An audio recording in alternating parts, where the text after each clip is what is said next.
Paix, grâce, peuple de Dieu.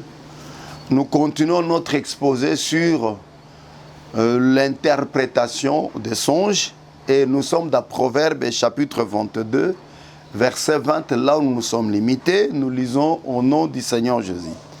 N'ai-je pas déjà pour toi mis par écrit des conseils et des réflexions pour t'enseigner des choses sûres, des paroles vraies, afin que tu répondes par des paroles vraies à celui qui t'envoie. Nous disions, bien-aimés, que pour que le ministre puisse bien interpréter les songes de Dieu ou les Écritures, il y a certaines choses que le ministre doit connaître au préalable, afin qu'il ne tombe pas dans le piège de fausses interprétations ou de faux messages. Et parmi ces choses-là, nous nous sommes limités au Proverbe chapitre 22, verset 20. C'est par là que nous allons commencer aujourd'hui. Mais néanmoins, vous devez savoir que les Saintes Écritures, les livres que nous tenons entre nos mains, que nous appelons la Bible, quand vous lisez, quand vous les ouvrez, ou vous ouvrez ces livres à la première page, vous verrez qu'on vous écrit que ce sont des traductions. C'est-à-dire que les Bibles que nous tenons sont en réalité, vous voyez, j'ai dit les Bibles et non pas la Bible, sont des traductions. Et il y a plusieurs versions. Il y a ceux-là qui ont, je ne fais pas la plupart des versions ici, il y a ceux-là qui ont Darby, il y a ceux-là qui ont Louis II 1910, il y a ceux-là qui ont Louis II 1992, il y a ceux-là qui ont Martin, ainsi de suite. Et bien aimé, nous devons faire très attention. Quand nous exposons, quand nous interprétons, nous ne devons pas être des interprètes et des traducteurs ou des interprètes de versions, mais nous devons être des interprètes de la révélation de la parole. Aujourd'hui, dans plusieurs assemblées, on ne prêche plus la révélation, mais on prêche plus de versions. Et c'est comme ça que vous voyez, même quand on fait des débats, souvent beaucoup de ministres sont dans des débats de versions au lieu d'être dans des débats de la révélation. Et c'est comme ça que vous verrez qu'aujourd'hui, il y a certains qui ont laissé les femmes faire le diaconat parce qu'ils sont prédicateurs de Louis II. Comme Louis II, avec certains traducteurs occidentaux, ont traduit par servante diaconesse, ils ont appelé Phébé diaconesse. Et c'est comme ça qu'aujourd'hui, dans plusieurs assemblées, vous verrez des femmes qui font cette œuvre-là de diaconesse. Et quand vous demandez à ce ministre qui vous a autorisé ou par quel soubassement vous laissez aux femmes de faire le diaconat, ils vous prendront leur version de Louis II. C'est comme ça que vous voyez d'autres même prennent, bien aimé, prennent des femmes et ils les font des apôtres. Et quand vous leur demandez pourquoi vous laissez les femmes au ministère, ils vous diront, voilà, n'avez-vous pas lu que Paul aussi avait dit que Junias est apôtre?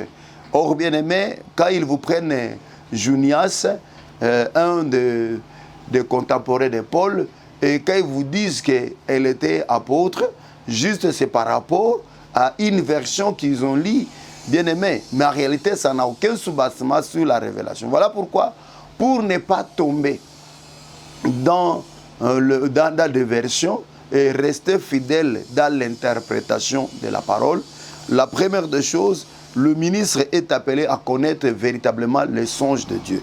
Et pour le connaître, bien aimé, nous allons prendre d'abord Ésaïe chapitre 34. Il est écrit au verset 16, on dit: consultez les livres de l'Éternel et lisez. Aucun d'eux ne fera défaut. Ni l'un ni l'autre ne manqueront, car sa bouche l'a ordonné, c'est son esprit qui le rassemblera. Vous voyez, la première des choses, quand vous voulez donner une interprétation sur une écriture, ne vous basez pas seulement sur une seule écriture. Vous devez savoir que dans la Bible, il n'y a pas des écritures, bien aimées, singletons, premièrement, et puis il n'y a pas des écritures hors des autres écritures. Le mot me saute, le mot qui me passait dans la tête. C'est-à-dire, bien aimé, toutes les écritures ont d'autres écritures qui les expliquent. En d'autres termes, je dirais que les écritures sont des écailles des crocodiles. Et ils ne peuvent pas laisser passer, elles ne peuvent pas laisser passer entre elles une autre interprétation. Ce qui veut dire que quand vous voulez interpréter un point, ayez l'amabilité de rassembler toutes les Écritures, qui parle sur ces sujets et vous comprendrez la vraie pensée de Dieu au lieu de vous fier à une version. C'est comme ça ici, le frère Esaïe dira que consultez d'abord le livre de l'Éternel et lisez. Premièrement, il faut consulter le livre de l'Éternel et pas consulter un seul verset. Et on dit quoi? C'est son esprit qui les rassemblera. C'est-à-dire qu'ici, il y a plusieurs écritures que vous avez lues. Et le Saint-Esprit, parce que quand vous lisez la parole, vous devez la lire avec le Saint-Esprit. Et en lisant les Écritures, c'est le Saint-Esprit qui rassemblera toutes les Écritures pour vous donner la vraie révélation de la parole. C'est comme ça que nous avons dit que ce que doit connaître un ministre, nous retournons là où nous étions dans Proverbe, chapitre 22, verset 20. Le ministre doit d'abord savoir que l'interprétation que lui veut donner, cette interprétation vient des Écritures. C'est-à-dire que ce soit les songes, que ce soit l'interprétation, tout d'abord Dieu a mis ça dans les Écritures. Donc, le ministre doit être d'abord un lecteur, un vrai lecteur de la parole. C'est comme ça que Paul dira aussi à Timothée, applique-toi à l'enseignement, à l'exhortation ainsi qu'à la lecture. Bien qu'on peut donner plusieurs interprétations par rapport à la lecture, c'est l'interprétation, tout ça. Mais néanmoins, Timothée, c'était un grand lecteur.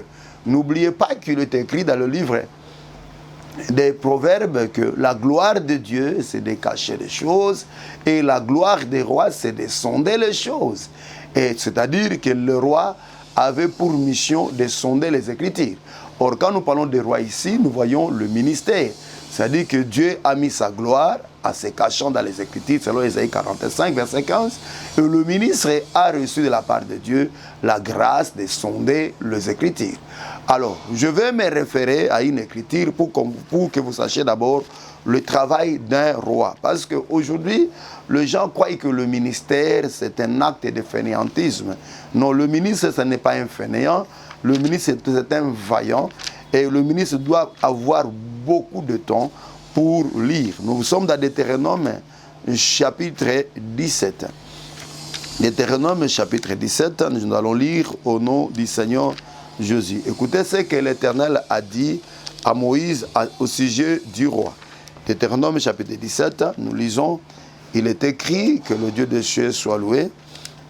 Il est écrit, je prends le verset 14, on dit ceci, lorsque tu seras entré dans le pays que l'Éternel ton Dieu te donne, lorsque tu le posséderas et que tu auras établi ta demeure, et que tu diras, je vais mettre un roi sur moi, comme toutes les nations qui m'entourent, tu mettras sur toi un roi qui choisira l'Éternel ton Dieu.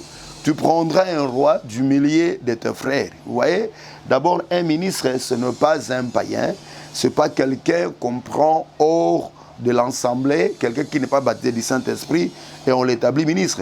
Tu ne pourras pas te donner un étranger qui ne soit pas ton frère. Maintenant, pour ne pas faire trop de lecture, je prends le verset 18. On dit, quand il s'assiera sur le trône de son royaume, il écrira pour lui dans un livre une copie de cette loi qu'il prendra auprès des sacrificateurs les Lévites. Il devra l'avoir avec lui et lire tous les jours de sa vie, afin qu'il apprenne à craindre l'Éternel ton Dieu. Je ne me limite pas là. On nous dit bien aimé que lorsqu'on établira quelqu'un comme un ministre, comme un roi, lorsqu'on consacrera, on donnera la main d'association comme ministre, si je peux interpréter comme ça, on dit que ce dernier prendra, il écrira pour lui-même dans un livre une copie de cette loi qu'il prendra auprès des sacrificateurs les Lévites. D'abord ici je vais préciser, un ministre de Dieu, c'est d'abord quelqu'un qui a été nourri auprès du Père. Ce n'est pas ce que nous voyons aujourd'hui, quelqu'un qui est parti en retraite en brousse et il vous dit que le Seigneur lui est apparu et le lendemain, vous voyez, il devient ministre. Il ne maîtrise même pas les ABC de la parole. Non.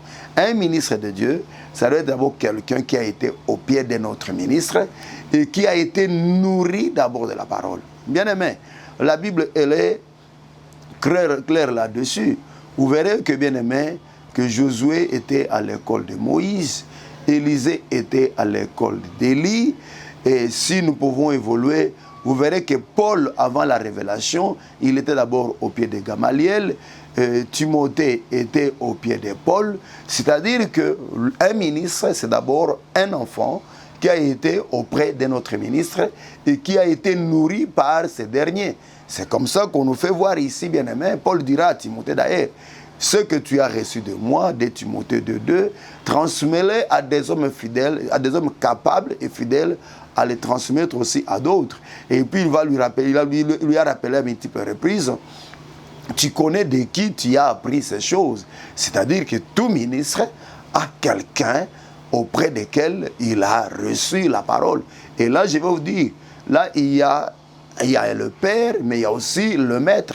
Donc tout ministre a un père, mais pas seulement un père, mais il a aussi des maîtres, des gens qui l'ont enseigné. Ça doit être d'abord quelqu'un qui a été nourri. C'est comme ça que Paul dira à Timothée, il dira que en exposant ces choses, tu seras un bon ministre nourri de la parole. C'est-à-dire c'est quelqu'un qui a été nourri. Donc ça c'est la première chose. Il dit que lorsque vous établirez un roi, ce dernier ira auprès des sacrificateurs les Lévites. Pourquoi auprès des sacrificateurs les Lévites? Malachie chapitre 2, 7 nous répond. On dit que c'est de la bouche du sacrificateur qu'on attend la parole. C'est de sa bouche qu'on attend les oracles de l'Éternel. C'est de la bouche du Lévite qu'on attend les choses de Dieu. Parce que c'est un envoyé de Dieu. C'est-à-dire un ministre, un roi, c'est d'abord quelqu'un qui a été à côté de notre ministre et qui a reçu de sa bouche. N'oubliez pas que dans une de nos émissions, je vous avais dit, bien aimé, que le ministre a toujours, tout ministre qui se respecte, a deux types de formation. Il a la formation verticale, mais il a aussi la formation horizontale. C'est-à-dire qu'il y a des choses que Dieu lui a révélées comme ça. Il y a aussi des choses, bien aimé, qu'il reçoit auprès d'autres ministres. Quelqu'un me posera la question, et Moïse? Oui, bien aimé, vous verrez que Moïse a reçu, c'est vrai, la loi de la part de l'Éternel, mais à ce qui concerne l'administration, Dieu pouvait même utiliser un certain Jéthro pour l'aider sur l'ordre dans le camp. C'est pour vous dire, bien aimé, que le ministre, c'est quelqu'un qui vient de deux écoles. Le ministre, il vient de l'école directe de l'Éternel, c'est ce que j'appelle l'école verticale, mais le ministre vient aussi d'une école horizontale. Je me répète, je dis ceci, un ministre, c'est quelqu'un qui vient de deux écoles. Il vient d'une école verticale ainsi que de l'école horizontale. L'école verticale, c'est cette école où, bien aimé, il a reçu la révélation, comme Paul qui vous dira que, lorsqu'il a plu, je suis en train de couver sur mon chrono, il dira que lorsqu'il a plu au Seigneur de me mettre à part, lorsqu'il a plu à celui qui m'a mis à part dès le sein de ma mère, pour que je l'annonçasse, je ne constatais ni la chair ni le sang, et je montais en Arabie. Là, c'est l'école verticale.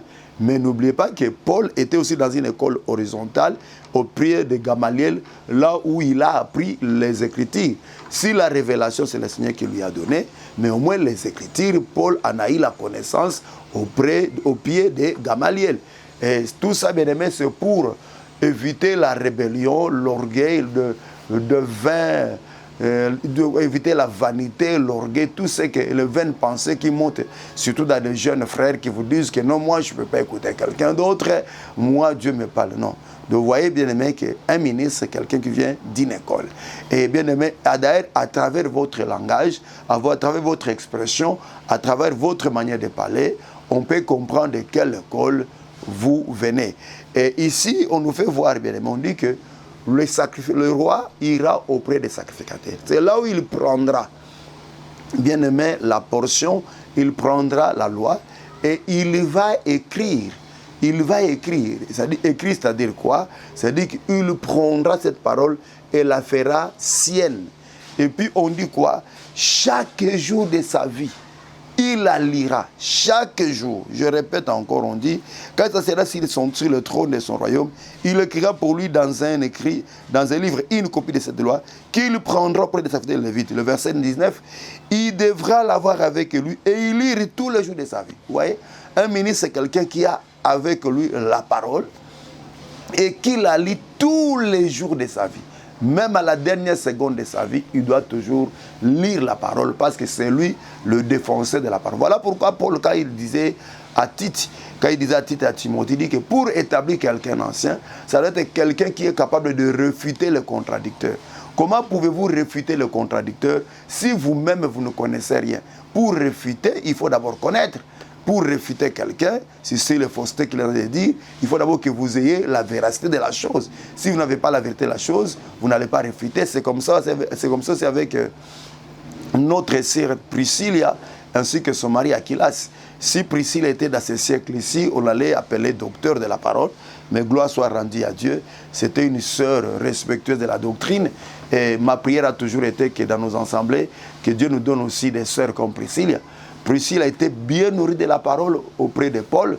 Et lorsque Apollos parlait dans l'église, bien-aimé, Priscilla et son mari pouvaient l'inviter à la maison et lui expliquer explicitement les Écritures pour qu'Apollos comprenne la véracité des choses, bien que Priscilla ne soit pas ministre. Alors si Priscilla, qui était une sœur, était bien nourrie de la parole, à plus forte raison quelqu'un qu'on appelle ministre de la parole.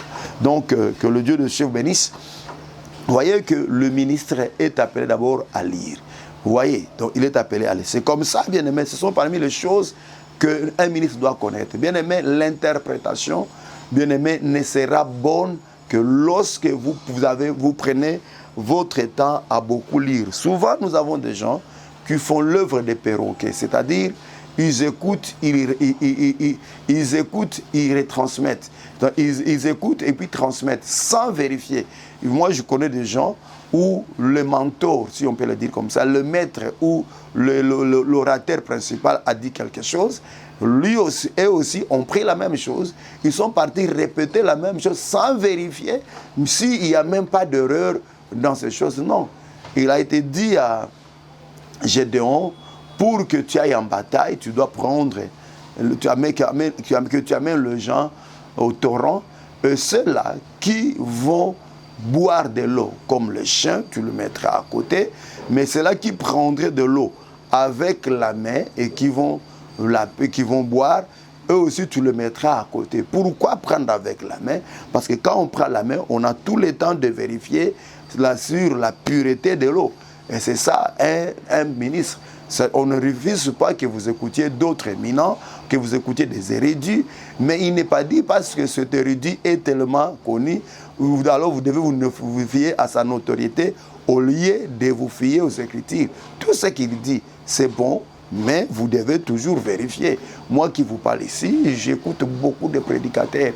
Avec humilité, je les écoute beaucoup, mais je les écoute avec ma Bible toujours à la main. Et quand ils disent quelque chose qui donne le verset ou pas, je vérifie dans les Écritures, comme le juif de Béret, pour savoir si réellement l'interprète a bien expliqué, a bien interprété la parole. Ce sont des choses qu'un interprète doit écouter. Voilà pourquoi même les magiciens de Babylone, ils ont dit au roi Nebuchadnezzar, dis le songe et nous allons interpréter. C'est-à-dire qu'ils ne pouvaient pas bien interpréter les songes si d'abord les songes ne les étaient pas donnés. Vous voyez, même le Philistin, les convives de Samson, pour interpréter l'énigme, il fallait d'abord que Samson puisse leur réciter son énigme. Vous voyez, donc, si vous voulez interpréter les Écritures, ayez d'abord ce temps, ce courage de lire. Et comment lire? C'est là où nous sommes dans Isaïe 34, on dit, consultez les livres de l'Éternel. Et aussi on dit, c'est son esprit qui les rassemblera. Donc ayez l'habitude, je m'excuse, de lire tout. C'est-à-dire de lire tout, bien-aimé. De ne pas vous fier seulement à un seul verset, parce que si votre interprétation est contredite par un autre verset, sachez-le, bien-aimé, que l'interprétation est fausse. C'est-à-dire qu'une interprétation ne peut jamais souffrir d'une contradiction d'un autre verset. C'est-à-dire que tous les versets de la Bible doivent applaudir votre interprétation. Si vous voyez seulement qu'il y a un seul verset qui s'oppose à votre interprétation, comprenez que vous n'avez pas bien lu et vous n'avez pas bien rassemblé les Écritures. Alors, je retourne là où nous étions dans Proverbes, chapitre 22, pour dire que nous sommes appelés à connaître que, bien aimé, tout ce que nous voulons dire, Dieu avait déjà mis ça dans un manuel. Et ce manuel-là, nous l'appelons la Bible. Ou alors ce manuel-là, c'est ce que nous appelons la loi, les psaumes et les prophètes. C'est vrai, au temps du Seigneur Jésus, il y avait la loi, les psaumes et les prophètes. C'est comme ça que d'Ézéchiel, dans Luc chapitre 24, on dira qu'il leur ouvrit l'esprit, afin qu'ils comprissent ce qui était écrit dans la loi, les psaumes et les prophètes. Mais après la Pentecôte, il y a eu aussi cette partie que nous appelons la Nouvelle Alliance, ou ce que les théologiens appellent les écrits grecs.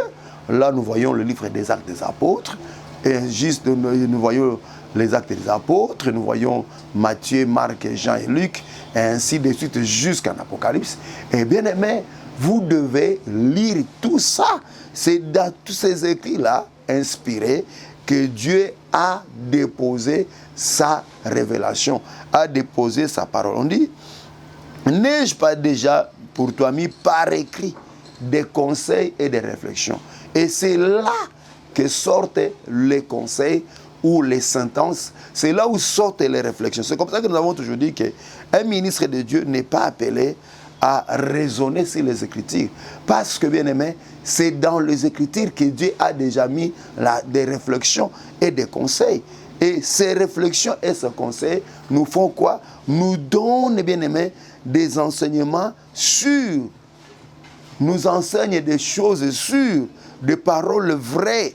Vous voyez? Si vous voulez, bien aimé, répondre à celui qui vous a envoyé, parce que nous avons toujours dit qu'enseigner, c'est répondre au questionnement de Dieu. C'est-à-dire, quand un ministre se met debout en train d'enseigner, en réalité, il est en train de répondre à Dieu. Comme là, je suis en train de répondre à Dieu par rapport à une question qui a été posée sur l'interprétation des songes, parce que nous sommes dans la science des saints. Comment interpréter les songes? Alors, je suis en train de répondre à Dieu tout en vous enseignant, tout en apportant ma prière d'édification. Je suis en train de répondre. Alors, pour bien répondre à l'Éternel, il faudra d'abord, bien aimé, consulter les livres de l'Éternel. Voilà pourquoi un ministre de Dieu doit avoir des manuels qu'on appelle la Bible. Bien aimé, et puis pas seulement une seule version, le ministre doit en avoir plusieurs versions. Ça m'étonne aujourd'hui, bien aimé.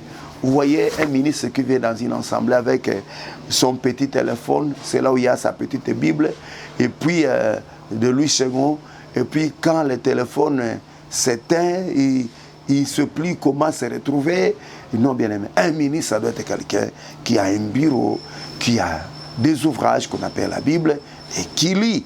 Et il ne doit pas seulement se fier à ce que les autres ont parlé avant lui, c'est vrai, mais il doit aussi lire. Ça, c'était une autre chose que le ministre doit reconnaître et mettre dans sa tête. Alors, j'ajoute encore, le ministre doit savoir aussi, pour interpréter un songe, il doit aussi avoir la maîtrise du songe.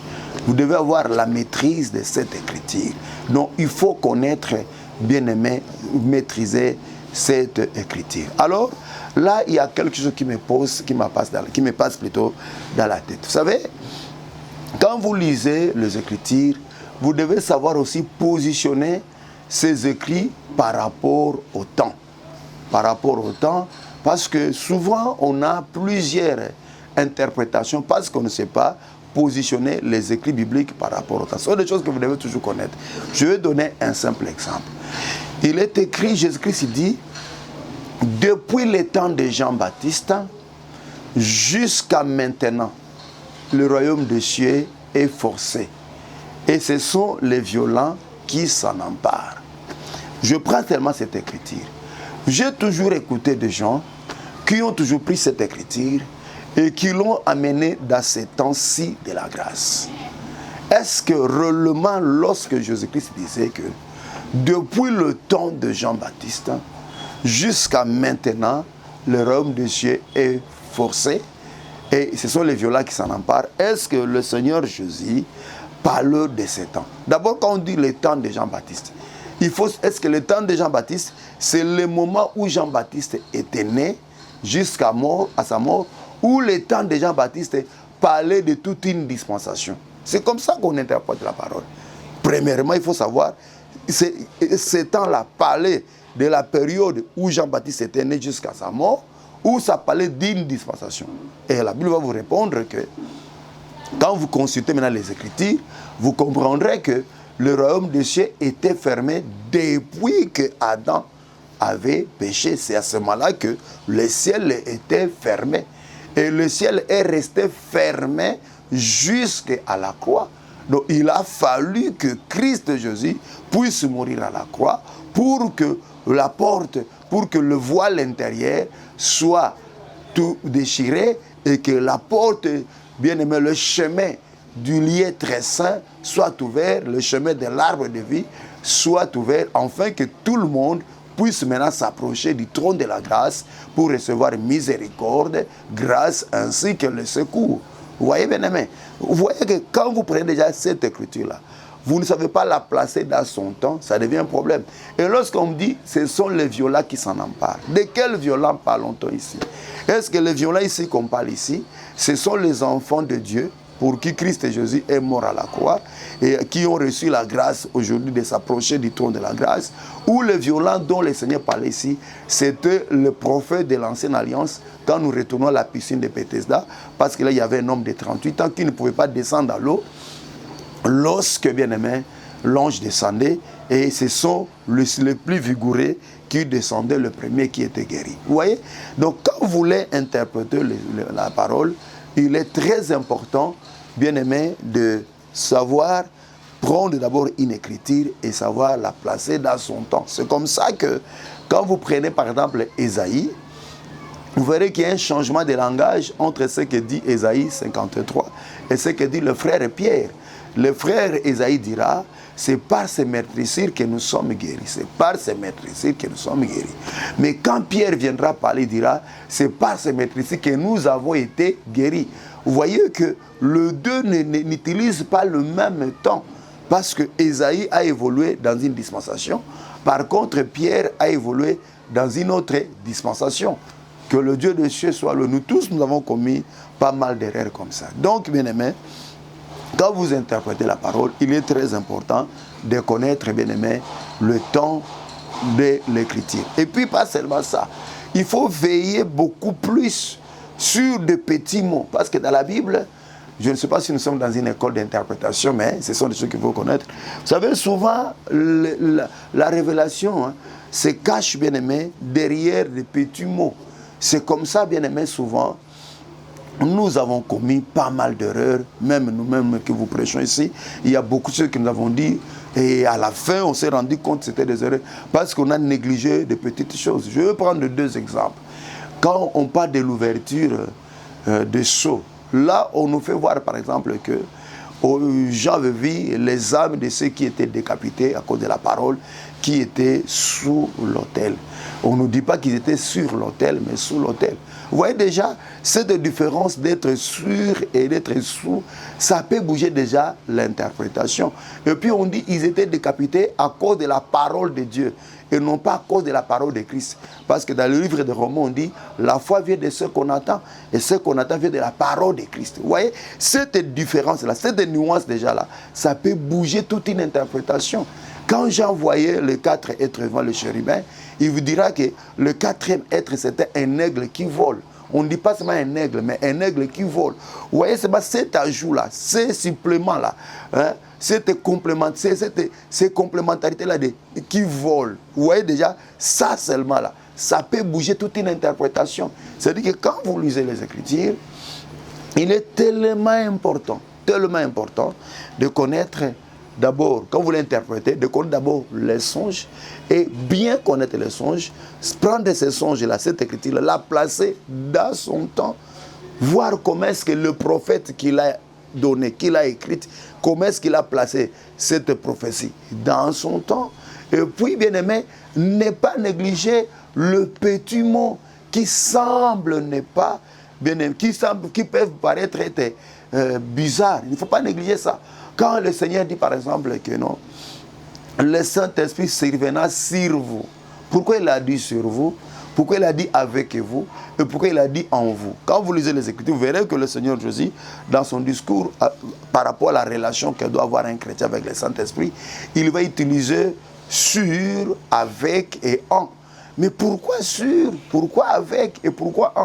Vous voyez que dans ces petites histoires-là, dans ce que paraissent être des petites choses, peut se cacher ou se cache des révélations.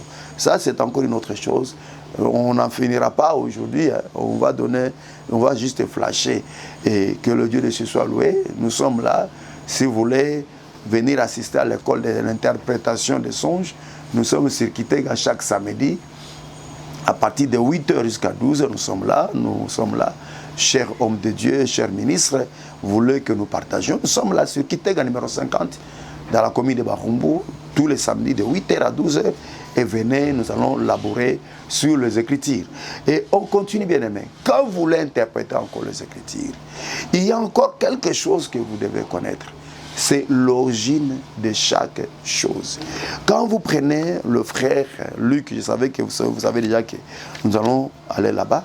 Le frère Luc en parla à l'excellent Théophile. Il dira ceci. Il va lui dire que plusieurs ont entrepris d'écrire ces choses. Je m'excuse. Je prends directement le verset 3. Il dit: il m'a aussi semblé bon, après avoir fait des recherches exactes sur toutes ces choses depuis leur origine. Vous voyez, quand vous voulez bien interpréter la parole, vous devez chercher à retourner à l'origine de chaque chose. C'est comme lorsque je parlais du troisième ciel. Si vous limitez dans 2 Corinthiens chapitre 12, en commençant au verset 2 ou verset 1er, vous pouvez vous perdre comme ce soi-disant prédicateur de ce monde qui prêche aux enfants de Dieu que le premier ciel c'est le firmament, et le deuxième c'est la demeure des démons, et puis le troisième, non, ce sont des foutaises. Mais si vous avez cette amabilité de chercher l'origine de chaque chose et savoir où est-ce que le ministre qui a parlé de ces choses les a ramassées, je vous dis la vérité, vous aurez la facilité d'interpréter le songe. Quand nous prenons par exemple l'histoire du troisième ciel, vous verrez que je vous avais dit que Ézéchiel aussi l'a expérimenté. Mais avant qu'Ézéchiel nous écrive dans Ézéchiel chapitre 1er, vous verrez que dans le livre déjà, là-bas, dans le Pentateuque, on nous fait voir aussi que dans le livre des Nombres, on dit que Moïse allait rencontrer l'Éternel dans le lieu très saint, sur le propitiatoire entre les deux chérubins. C'est là où l'Éternel lui parlait. Vous voyez que les choses que Paul a dites là-bas, dans 2 Corinthiens chapitre 12, Paul a eu aussi l'amabilité de chercher les Écritures, de le vérifier, et vous verrez que ces choses qu'il a dites là-bas sont attestées depuis leur origine. C'est comme ça que le frère Jean aussi dira que ce que nous avons vu au commencement, ce que nous était annoncé depuis le commencement, nous vous l'annonçons. Vous voyez? C'est-à-dire que le frère Jude, le frère Jean, il a eu la grâce d'aller vérifier l'origine de chaque chose. Et c'est ça aussi Jude, quand il parlait d'Enoch. Vous verrez que Jude, qui n'est pas contemporain d'Enoch, mais qui nous parlera, bien aimé, d'Enoch qui est le 7e. Il a eu la grâce et le temps d'aller vérifier les origines. Et d'ailleurs, bien aimé, vous devez savoir, un prophète, c'est quelqu'un qui connaît, à qui Dieu révèle le présent, le futur, ainsi que le passé. En deux termes, un ministre, ça doit être quelqu'un qui doit questionner les Écritures dans le passé. Avant d'interpréter, il faut toujours questionner les Écritures dans le passé. Questionner les Écritures dans le présent, est-ce que dans le futur. C'est ça aussi Daniel. Daniel s'est retrouvé en captivité. Mais pour avoir l'interprétation, pour chercher l'Éternel, pour que l'Éternel lui parle sur les 70 semaines, Daniel a lu Jérémie. Daniel a dit Deutéronome chapitre 28. Daniel est parti dans les origines pour chercher à fouiner, à chercher à fouiller par rapport aux origines. Et de là, il comprendra que l'Éternel avait déjà parlé depuis Deutéronome chapitre 28, que si le peuple désobéissait à la loi, irait à la captivité. Et il comprendra que dans Jérémie chapitre 25, Dieu avait parlé de 70 ans de captivité. Et c'est ce qui l'a poussé à chercher l'Éternel. Oh bien-aimé, c'est ça aussi Daniel aussi. C'est toujours Daniel lui-même. lorsque l'édit du roi Darius est tombé, qu'on ne devait pas adorer un autre Dieu en dehors de Darius lui-même. Daniel était parti chez voir le frère Salomon dans 1 roi chapitre 8. Et il fera sa prière par rapport à ce que Salomon avait dit à Dieu à la dédicace du temple. Donc, bien aimé, quand vous voulez interpréter quelque chose, faites un effort de chercher l'origine de chaque chose. C'est comme ça que nous disons que la prédication, ce n'est pas une histoire qui commence parce qu'on va prêcher à 12h et à 11h45, on commence à tourner des pages de la Bible pour voir ce qu'on va dire. Non. Bien aimé, c'est ce que nous... Excusez-moi, bien aimé. C'est ce que nous déplorons chaque jour. Le samedi, vous voyez, les hommes de Dieu sont toujours dans le pressing. Les samedis sont dans des réunions, dans des histoires comme ça. Moi, franchement, je n'ai jamais été contre ces réunions des samedis.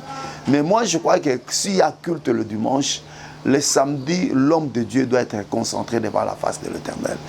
Priant et lisant les Écritures, vérifiant les enseignements. D'abord, un enseignement, c'est quelque chose qui ne se prépare pas dans 2 jours, 3 jours. Hein. C'est quelque chose que l'homme de Dieu a pris du temps. Mais je crois aussi qu'à la veille de l'enseignement, l'homme de Dieu doit être, bien aimé, concentré dans les choses qu'il va dire. Voilà pourquoi le frère Paul aussi dira, le frère Pierre dira dans Galates, dans Actes des Apôtres, chapitre 6, il dira, jugez-en vous-même, est-il convenable que nous abandonnons la prière et le ministère de la parole pour aller servir à la table. Aujourd'hui, bien aimés, nous avons des ministres commerçants, nous avons des ministres politiciens, nous avons des ministres qui font toute œuvre séculière, mais qui veulent qu'à monter à la chair, qu'ils puissent amener à apporter des choses nouvelles. C'est comme ça que quand un ministre monte, quand vous le suivez, vous sentez que c'est la répétition, juste répétition. Vous sentez un message creux, pas onctionné, un message vide dans son sens. Pourquoi? Pourquoi d'abord pas onctionné? Parce qu'il n'a même pas le temps de prier pour le message. Il n'a même pas le temps de prier pour ceux-là pour qui il veut enseigner. Oh, je bénis mon réalisateur, mon compagnon de chaque jour, le bien-aimé Mouchele, qui me dit qu'il me reste 10 minutes. On a voulu commencer l'émission maintenant là, et il me dira, Paille, mais vous n'avez pas encore prié. Ça, je aimais, parce qu'il connaît qu'à chaque fois qu'on commence l'émission, bien qu'on est à la télé, je prends quelques minutes avant l'enseignement. Je dis, Seigneur, ouvre-moi encore les Écritures, bien que je les ai méditées, bien que je les ai lus, mais Seigneur, ouvre encore les Écritures. Puis les gens qui nous suivent, Seigneur, qu'ils soient impactés, oh Dieu bien-aimé, que, oh Seigneur, que cette parole ne soit pas seulement un discours persuasif de la sagesse, mais qu'elle soit accompagnée par des signes et des prodiges. Et c'est comme ça qu'aujourd'hui, nous recevons des témoignages venant de vous, de vrais témoignages. Et pas seulement au niveau de la parole, même au niveau des paroles, au niveau des miracles. Et quand les gens nous appellent, ils nous disent, papa, je veux que vous nous parliez de la part de Dieu par rapport au don. Et quand nous prions, Dieu se manifeste. La personne vous dit, ce que vous dites là est vrai. Prions, bien-aimés, le week-end, le jour précédent, les sermons. Bien-aimés, il est très important que vous preniez du temps. Ce n'est pas un ordre, mais c'est un avis. Prenez du temps dans la prière, parce que c'est ça notre Seigneur Jésus. Le Seigneur Jésus, quand il allait travailler, il commençait par la prière et il finissait par la prière. Lui-même, comme la parole, il connaissait déjà ce qu'il allait parler. Donc nous, maintenant, comme nous sommes dans la parole, nous devons toujours vérifier la parole. Que le Dieu des cieux soit loué. Vous voyez, il a dit, pour bien interpréter, il faut aller dans les origines. Et pourquoi aller dans les origines? Il dira, il m'a aussi semblé bon, après avoir fait des recherches exactes sur toutes ces choses depuis leur origine, vous voyez, de te l'exposer par écrit d'une manière suivie. Avant d'exposer, avant d'interpréter, il est aussi important de faire des recherches. Un ministre doit savoir qu'il est un chercheur. C'est comme ça que le frère Pierre nous dira aussi dans 1 Pierre chapitre 1er. J'aime cette écriture, bien-aimé. Oh, les prophètes n'étaient pas des vrais fainéants, comme disent les Quinois, dans 1 Corinthiens, chapitre 1er, verset 10, le temps que je vérifie mon chrono, il me reste 5 minutes, on dit, les prophètes qui ont prophétisé touchant la grâce qui vous êtes réservés ont fait de ce salut l'objet de leur recherche et de leur investigation. Vous la sondez l'époque et les circonstances marquées par l'Esprit de Christ qui était en eux, et qui attestait d'avance les souffrances de Christ et la gloire dont il serait suivi. Et il leur fut révélé. Vous voyez, avant qu'il leur soit révélé, ces prophètes ont fait 3 mouvements. Avant qu'il leur soit révélé, ils ont fait 3 mouvements. La première, c'était de recherche. La deuxième, c'était des investigations. Et la troisième, c'était les sondages. C'est-à-dire que les prophètes faisaient des recherches, faisaient des investigations et faisaient les sondages. C'est ça un ministre. Un ministre doit, c'est ce qu'Ésaïe nous dit aussi, consulter, papa, consulter. Le peuple qui arrive a besoin de connaître, d'avoir un plus. Non, bien-aimé, il n'est pas dit parce que quand vous voulez parler sur le crocodile, il faut aller rassembler tous les syllabis des éminents et érudits hommes de Dieu qui ont parlé avant que vous naissiez dans la chair. Depuis 1980 jusqu'à aujourd'hui, vous avez toute une bibliothèque derrière vous sur le crocodile et vous les avalez, vous les gobez comme un perroquet et après vous venez, bien-aimés, les exposer. Parfois, ces mêmes prédicateurs, ils sont conscients de leurs erreurs et ils ont déjà conduit certaines choses. Non, bien-aimés, faites des recherches, faites des investigations, sondez et le Seigneur de gloire vous fera grâce. Nous sommes toujours en train de continuer sur les choses qu'un ministre de Dieu doit retenir pour interpréter les Écritures. Aujourd'hui, nous sommes partis, nous avons vu Actes chapitre 20, Deutéronome chapitre 20, pour dire qu'il faut sonder. Alors, nous allons continuer, nous allons jeter un autre point dans l'autre émission. Nous irons comme ça jusqu'à ce que nous allons finir. Et puis, nous allons maintenant démontrer comment maintenant interpréter les Écritures. Mais là, nous voulons que vous reteniez d'abord ces choses. Si vous ne les reteniez pas, ça sera un peu difficile que vous soyez un bon interprète. Que le Dieu de cieux vous bénisse. Nous sommes sur Kitega 50, chaque mercredi, vendredi, de 17h à 19h30, et puis chaque dimanche, de 9h à 12h, soyez avec nous, venez et nous allons communier avec nous, de 9h à 12h30 le dimanche, et puis le mercredi et le vendredi, nous sommes là de 17h à 19h30. Que le Dieu de Dieu bénisse. Et puis chaque jeudi, on a jeudi le sambo où nous prions bien aimés, de 16h à 19h30. On a 3h30 de prière et c'est un bon moment où nous exerçons aussi les dons que Dieu nous a donnés, c'est-à-dire que le don de guérison, le don de prophétie, et ce sont des moments pareils où nous en profitons pour en exercer. Mais n'oubliez pas que chaque samedi de 6h à 7h30, que vous soyez en Binza, à Kingasani, partout où vous pouvez être, bien aimé, vous pouvez venir chez nous. Il y a des gens qui viennent. Nous sommes sur Bokassa, Bakongo, Bokassa, Kitega, numéro 50, et non loin de Bakongo aussi. Nous avons une mini-campagne de prière que nous appelons aussi samedi le Sambo. C'est de 6h à 7h30. Là, nous venons passer des moments forts dans la prière, des moments forts de déclaration, des moments forts de démonstration de puissance. Et bien aimé, nous croyons que le Seigneur Jésus, quand il sortait, quand il descendait de la montagne, il venait, c'est vrai, pour enseigner, mais on lui amenait aussi les malades et ils étaient guéris. Donc, chaque samedi, nous sommes là. Venez, bien aimé, et vous allez expérimenter cette grâce. N'oubliez pas que nous avons notre groupe aussi WhatsApp, Devant sa face, où nous prions chaque jour de 23h à minuit et de 5h à 6h. Si vous avez besoin de nous joindre à nous, le numéro est là. Appelez-nous à ce numéro 80 87 87 418 et nous allons vous ajouter plus de 143 80 87 87 418.